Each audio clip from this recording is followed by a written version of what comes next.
Hello everyone. आज हम लोग सबसे पहले मैथ्स का एक बेसिक रूल्स कंप्लीट करेंगे, क्योंकि मैथ्स के सारे चैप्टर्स करने के लिए सबसे पहले हमें बेसिक रूल्स आना चाहिए। तो उन बेसिक रूल्स को हम लोग सबसे पहले सीखेंगे, फिर धीरे धीरे हम लोग मैथ्स के बाकी चैप्टर्स हम लोग धीरे धीरे करना शुरू करेंगे। तो ये basic rules normally 5th standard से शुरू हो जाते हैं। 5th स्टैंडर्ड्स के बाद हमें इन बेसिक रूल्स को जानना बहुत ज़रूरी है। अगर ये इन बेसिक रूल में से एक भी रूल्स मिस हो जाते हैं तो हमारे लिए शायद प्रॉब्लम क्रिएट कर सकते हैं। तो मैथ्स के सबसे मेन सिंबल्स है 4, that is plus, minus, multiplication and division. तो इन 4 सिंबल से हम लोगों को क्या करना है, कैसे करना है, क्यों करना है, ये सब हम लोग अभी सीखेंगे। तो मैं आपको बेसिक रूल्स कुछ बताता हूँ। सबसे मेन रूल है क्रॉस मल्टीप्लिकेशन। हम लोगों ने नॉर्मल 4 + 4 हमने देखा है कि 8 होता है, लेकिन क्या 4/4 + 6/4 ये क्या होगा, ये किसी को नहीं मालूम रहता और बहुत कम लोगों को मालूम रहता है। और इसके रूल्स, जो बेसिक रूल्स है, वही हम आपको अभी सिखाने वाले हैं। तो यहाँ पर एक बेसिक रूल ये होता है, एडिशन के अंदर और सब्सट्रैक्शन के अंदर हमें एक सिंबल याद रखना रहता है, वो है कुछ ऐसा सिंबल। ये सिंबल याद रह गया तो हमें क्रॉस मल्टीप्लिकेशन करने में बहुत आसानी हो सकती है। फॉर एग्जांपल, मैं एक एग्जांपल के थ्रू समझाता हूँ आप लोगों को।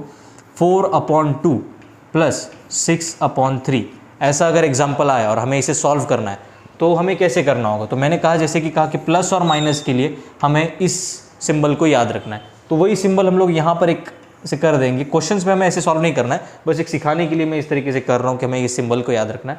तो हमें ऐसे करना है, 4 × 3, 4 3 = 12। Then same 6 2 is also 12 and upon 2 3 = 6। ये हमने इसके अकॉर्डिंग किया है। 4 3 = 12, 6 2 = 12 एंड 2 3 = 6। ये हम लोग किसी भी वे से कर सकते हैं, ज़रूरी नहीं कि 4 3 ही पहले करना है। 6 2 भी हम लोग आराम से कर सकते हैं, कोई दिक्कत नहीं, क्योंकि एडिशन है तो ऑर्डर प्रॉपर्टी यहाँ पर अप्लाई होती है। तो 12 + 12 is 24 और अपॉन 6। नाउ हम लोग इसको सिंपलेस्ट फॉर्म में लाने के लिए आराम से कर सकते हैं। 6 1 = 6 एंड 6 3 is 24। तो इसका आंसर होगा 3। तो इसे देखकर बिल्कुल नहीं लगता कि इन दोनों का एडिशन करने के बाद हमें कभी भी 3 मिल सकता है, लेकिन एडिशन करने के बाद हमें आराम से पता चल गया कि ये 3 है। इसी जगह पर, इस प्लस की जगह पर अगर माइनस होता तो हमें सेम रूल अप्लाई करना है। ये इसी तरीके का सिंबल यहाँ पर अप्लाई करना है। एक एग्जाम्पल के थ्रू देखेंगे। 5/2 - 3/3 अगर ऐसा कुछ आया तो हमें कैसे करना है, सेम यही चीज़ हमें यहाँ पर भी लगानी है, same symbol. And 5 3 is 15, 3 2 is 6 minus 3 2 = 6 again. बस माइनस में इतनी बात ध्यान रखने की, जो बड़ा है वो हमें पहले लगाना होता है। 15 - 6 is, कोई बता सकता है, अभी तो यहाँ पर कोई है नहीं। तो 15 - 6 क्या होता है, दैट इज 4 + 5 9, 9/6। तो इसे भी हम लोग सिंपलेस्ट फॉर्म में ला सकते हैं। 3 2 = 6 एंड 3 3 = 9। इसका आंसर होगा 3/2। अगर इसे और सिंपलेस्ट फॉर्म में, डेसिमल के फॉर्म में लाना है, देन हम लोग कर सकते हैं 3 1 and 3 1.5 2 1 and 2.1.5 is 3। तो इससे भी हम लोग को प्लस और माइनस का ये क्लियर होता है। लेकिन अक्सर एक डाउट आता है कि अगर ऐसा कुछ क्वेश्चन आया 4/4 + 3/4, तो यहाँ पर डिनोमिनेटर्स जो है वो सेम है। तो इस केस में हमें क्या करना है, जब डिनोमिनेटर सेम होंगे तब ये और इजी हो जाता है, क्योंकि हमें नॉर्मली इन दोनों को एडिशन करना पड़ता है। 4 + 3 और डिनोमिनेटर को सिर्फ एक बार लिखना होता है, दैट इज़ 4। 4 + 3 is 7, 7/4। तो ये इसका नॉर्मल आंसर आ गया।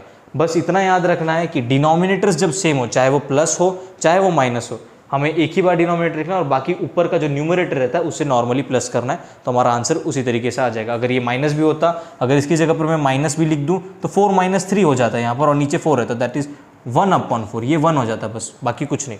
सेम चेंजेस है और कुछ नहीं करना है, खाली प्लस और माइनस में एक सिंबल याद रखना है, वो है ये मेन सिंबल है। इसे याद रख लेंगे तो क्रॉस मल्टीप्लिकेशन करना बहुत आसान हो जाएगा। और मल्टीप्लिकेशन और डिवीजन जो होता है, ये हो रही बात एडिशन एंड सब्सट्रैक्शन की। अब हम लोग आएंगे मल्टीप्लिकेशन पे। मल्टीप्लिकेशन जो रहता है वो बहुत ज़्यादा ईजी रहता है compare to addition, subtraction and division. Multiplication ज़्यादा ईजी रहता है। अगर 2/4 × 3/6 है तो कुछ नहीं करना है, स्ट्रेट अवे हम लोगों को इन लोगों को मल्टीप्लाई करना है डायरेक्टली। 3 2 is 6, 6 4 is 24, 1/3 sorry.